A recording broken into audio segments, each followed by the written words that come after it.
katsomassa Väärynä-poika-esitystä.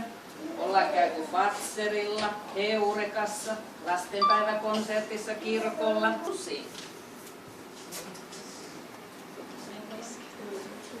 Sofia, sinä olet hyvän tuulinen, rauhallinen, taitava ja osaava eskari. Sä kerrot paljon asioita, juttelet, sulla on hyvä mielikuvitus, sä leikit ja keksit kaikkia kivoja juttuja.